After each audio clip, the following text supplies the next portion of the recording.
सर्वविस्वन्यस्तपादपद्मायते वामहस्तालोलवेदशास्त्रायते ज्ञानसूर्यायते दत्तरूपायते श्रीवेणुगोपालकृष्णाय वन्दनम् श्रीवेणुगोपालकृष्णाय वन्दनम् శ్రీవేణుగోపాలకృష్ణాయ వందనం. శ్రీ దత్తస్వామి వారి దివ్య సందేశము. శుద్ధావతారము, ఆవేశావతారము. రామకృష్ణాది అవతారములు శుద్ధావతారములు లేక నిత్యావతారములు అనబడును. ఇందులో స్వామి శుద్ధ చైతన్యముతో కూడిన తన సంకల్పముచే సృష్టించబడిన శరీరమును ఆశ్రయించి అవతార జననము మొదలు మరణము వరకు అందులో నిత్యముగా ఉండును. ఆవేశావతారములో పరమాత్మ ఒక సామాన్య మానవుని ఆవేశించును. ఇట్టి ఆవేశములో సామాన్య మానవుని శరీరముతో పాటు జీవుని కూడా వ్యాపించి ఉండును. ఇట్లు వ్యాపించిన సమయమున శుద్ధావతారమునకు ఆవేశావతారమునకు ఎట్టి భేదము లేదు.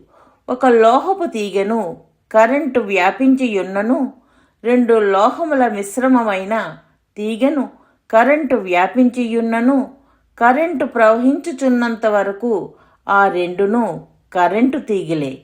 కావున ఆవేశావతారమైన పరశురాముడు దశావతారములలో చేర్చబడినాడు. పరశురాముడు ఒక మునికుమారుడు. అతని శరీరములో సంస్కారమయుడైన జీవుడున్నాడు. ఆ శరీరము అతనికి కర్మఫల లబ్ధమే. ఆ శరీరము ఒక వృక్షము వంటిది. ఆ శరీరములో ఉన్న ఆ జీవుడు ఒక పక్షి వంటివాడు. ఆ జీవుడు అనేక జన్మలు పరమాత్మకై తపించినవాడు. అట్టి ఆ జీవుని శరీరమును పరమాత్మ ఆవేశించుట, పరమాత్మ అను మరొక పక్షి ఆ శరీరమున వాలి ఆ జీవునితో కలిసి గూఢముగా కూర్చున్నది. ఈ శరీరములో ఉన్న పరమాత్మ దుష్ట సంహారమును అద్భుత మహిమను చేసి ఆ కీర్తిని పరశురామునికి ఇచ్చినది. ఈ ఆవేశావతార విషయమునే ద్వాసుపర్ణా సయుజ అను శృతి చక్కగా వివరించుచున్నది. గీతలో కూడా ప్రహ్లాదాశ్చాస్మి అను గీతలు ప్రహ్లాదుడను జీవపక్షితో పరమాత్మ పక్షి చేరి హిరణ్యకశిపుడు సంహరించుటకు ఎంత ప్రయత్నించిననో ఆ ప్రయత్నములన్నీయు విఫలములగునట్లు చేసి ప్రహ్లాదునకు కీర్తినిచ్చినది.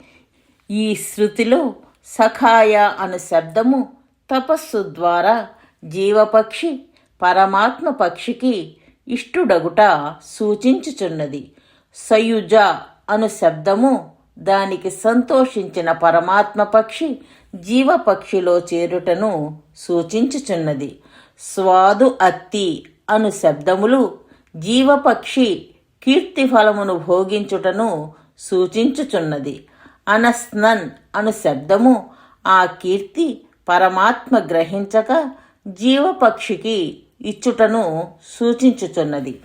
అయితే ఈ మహిమను పరమాత్మ చేసినాడని గ్రహించక పరశురామ జీవపక్షి తానే చేసి తినని అహంకరించెను.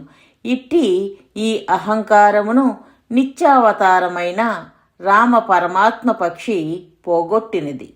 ఇట్టి ఆవేశావతారమే హనుమంతుడు కూడా. అయితే సముద్ర లంఘనమను మహిమను చేసిన తర్వాత హనుమంతుడు అహంకరించక ఇది రామశక్తియేనని ప్రకటించినాడు. అట్టి భక్తునికి ఆ కీర్తిని శాశ్వతముగా అంటగట్టతలచి రామాంజనేయ యుద్ధమున రాముడు ఓడిపోయి ఆంజనేయుని గెలిపించి తనకన్నా ఆంజనేయుడే గొప్పవాడనియు తనకన్నా హనుమంతుడే మహామహిమాన్వితుడనియు ప్రకటించుటకై రాముడు ఎట్టి మహిమలను చేయక తాను సామాన్యుని వలె నటించెను. రాముడే మహిమలను చేసియున్నచో హనుమంతుని సముద్ర లంఘనము రాముడే చేయించినాడని లోకము భావించియుండెడిది. ఈ నిత్యావతారము చేయవలసిన కార్యము యొక్క స్థాయిని బట్టి కళావతారముగను అంశావతారముగను ఉండుచుండును.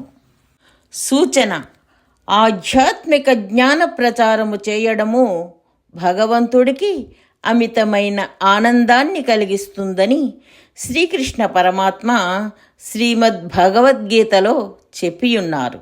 అందుకే జ్ఞాన యజ్ఞేన తేనాహం అని గీతలో అన్నారు. మనకు ఆధ్యాత్మిక జ్ఞానము శాశ్వతమైన సంతోషాన్ని కలిగించటమే కాక ప్రపంచంలో శాశ్వతమైన శాంతిని కూడా నెలకొల్పుతుంది. కాబట్టి శ్రీదత్త భగవానుని అపూర్వమైన ఈ ఆధ్యాత్మిక జ్ఞాన ప్రచారంలో భాగస్వాములై ఆ భగవంతుని పరిపూర్ణమైన అనుగ్రహాన్ని పొందగలరు. జై దత్తస్వామి.